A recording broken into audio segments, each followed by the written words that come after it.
personality disorders and egos on that side, Mr. Speaker. Nikki Wagner, 5 minutes. Thank you very much, Mr. Speaker. After a couple of tough years, the people of Christchurch at the end of 2012 are feeling increasingly positive about our future. We know that because in a recent survey, Christchurch people is leading the ways in wanting to stay in their hometown. 97% of Christchurch business people and 88% of Christchurch residents want to stay in Christchurch, which compares to only 86% of people across the country. And we're very optimistic too, and it's not surprising. We have the biggest growth rate and the lowest unemployment rate in the country. And 78% of our business people say that Christchurch is going in the right direction. So does 61% of our residents, against 51% of the people across the country. Of course, we are deeply sad for those who we've lost and what we've lost, but we now have a strong vision for the future and are determined to make the most of every opportunity. We're proud of how our communities have responded to the disaster, and although we know there's still a long way to go, we feel challenged and also energised by the work ahead. Most of us now know the fate of our homes. Many of us are already on the path to repair, rebuild or replacement, and some are already through the process. In fact, at least 30,000 homes have been rebuilt or repaired. And often those outcomes are much better than we ever expected or dared to hope for.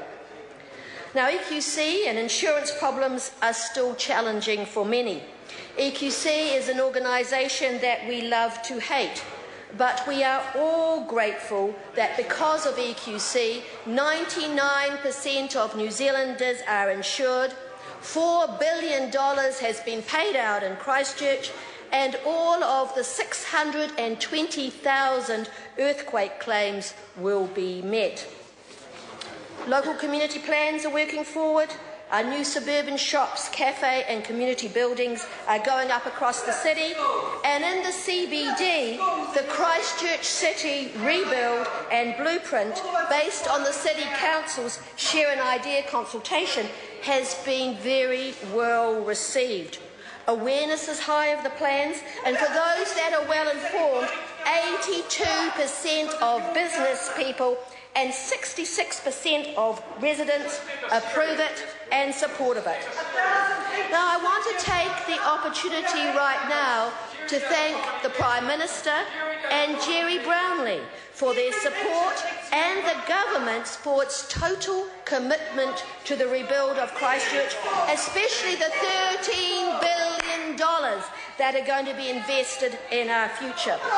We are incredibly fortunate that the Prime Minister came from Christchurch because he understands our community absolutely. He understands it's important as a gateway to the South Island and its contribution to the New Zealand economy.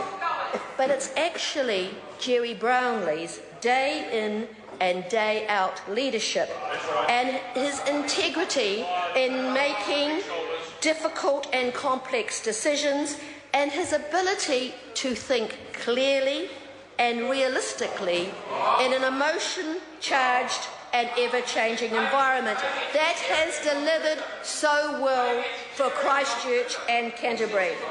Again, Jerry has been the figure that we have loved to hate. But as time goes by and more Cantabrians are understanding and appreciating his tough but fair decision-making, in the future, I believe that Christchurch people will look back on the great earthquakes of 2010 and 11 and will thank Jerry and this government for a steady hand and intelligent and compassionate solutions. As a Member of Parliament for Christchurch Central, an electorate that was hard hit in the earthquakes, I'm proud of the progress that we are making and in the recovery of our city, and enthusiastic about our future. We will build a stronger, more sustainably and a fabulously people-friendly and prosperous city. Happy Christmas to everyone and a great new year, and no earthquakes, please. Denise Rouge, 5 minutes. Ngā mihi nui,